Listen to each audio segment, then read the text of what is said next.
ಜೊತೆಯಲ್ಲಿ ನ್ಯೂಸ್ಗೆ ಸ್ವಾಗತ. ನಾನು ಅಕ್ಷಯ. ಸರ್ಕಾರಿ ಶಾಲೆಗಳ ಉಳಿವಿಗೆ ಕಠಿಣ ಕಾನೂನು ಬೇಡಿಕೆಯ ಕೂಗು. ಅಧಿಕಾರಿಗಳು ರಾಜಕಾರಣಿಗಳ ಮಕ್ಕಳಿಗೂ ಸರ್ಕಾರಿ ಶಾಲೆ ಕಡ್ಡಾಯವಾಗಲಿ ಎಂಬ ಚರ್ಚೆ. ಸ್ವಂತ ಮಕ್ಕಳಿಗೆ ಖಾಸಗಿ ಶಾಲೆ, ಜನರಿಗೆ ಸರ್ಕಾರ ಶಾಲೆ ಎನ್ನುವ ದ್ವಂದ್ವದ ವಿರುದ್ಧ ಪ್ರಶ್ನೆ.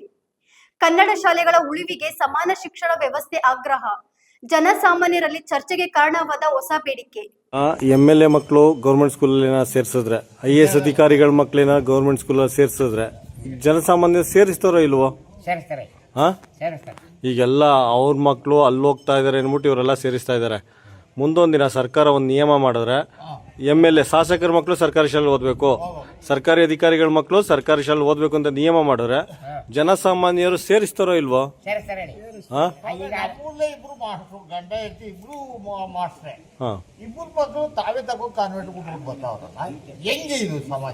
ಕಾನ್ವೆಂಟ್ ತಮ್ಮ ಮಕ್ಕಳನ್ನ ಕಾನ್ವೆಂಟ್ ಬಿಟ್ಟು ಬಂದು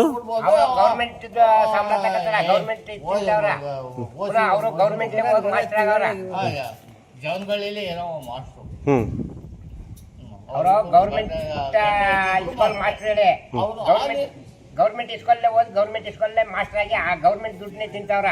ಅವ್ರ ಮಕ್ಕಳನ್ನ ಕಾನ್ವೆಂಟ್ ಕಳಿಸ್ತಾರೆ. ಈ ತರ ಆದ್ರೆ ಹೆಂಗೆ? ನಾನು ಹೋಟೆಲ್ ಓಪನ್ ಮಾಡ್ಬಿಟ್ಟು ಅನ್ನ ಗಿನ್ನ ಎಲ್ಲ ಮಾಡ್ಬಿಟ್ಟು ನನ್ನ ಮಕ್ಳನ್ನ ಎದುರುಗಡೆ ಇರೋ ಹೋಟೆಲ್ ಹೋಗಿ ತಿನ್ಸಿದ್ರೆ ಯಾರು ಸೇರಿಸ್ತಾರೆ? ನನ್ನ ಮಕ್ಳು ನಮ್ಮ ಹೋಟ್ಲಿಗೆ ಯಾರು ಬರ್ತಾರೆ? ಈಗ ಖಾಸಗಿ ಸ್ಕೂಲ್ ಮಾರಾಟಕ್ಕೆ ಬಂದ್ಬಿಟ್ಟದ ಬಿಡಿ, ಆಗೋದಿಲ್ಲ. ಕಾನ್ವೆಂಟ್ಗಳು ವರ್ಷಕ್ಕೆ ಹತ್ತತಿ, ಒಂದೊಂದು ತಾಲೂಕ್ಲಿ ವರ್ಷಕ್ಕೆ 20 ಹೊತ್ತು ಇರ್ತಾವ. ಕೆಲ್ಸಕ್ಕೆ ಬರ್ತದವ್ರಿಗೆಲ್ಲ ಲೈಸೆನ್ಸ್ ಕೊಡೋದು. ಯಾವನ ಒಬ್ಬನೇ ಹಿಡ್ಕೊಂಡವ್ನಿಗೆ ಹೋಗ್ಬಿಡ್ಬಿಡು, ನಾನು ಒಂದು ಕಾನ್ವೆಂಟ್ ಓಪನ್ ಮಾಡ್ತೀನಿ, ನಾನು ಒಂದು ಕಾನ್ವೆಂಟ್ ಮಾಡೋದು. ದುಡ್ಡು ಸುಲಿತ್ ಕೂತವ್ರೆ ಎಜುಕೇಶನ್ ಎಲ್ಲ ಎತ್ಕೊಡೋದು ಬಡ ಒಬ್ಬ.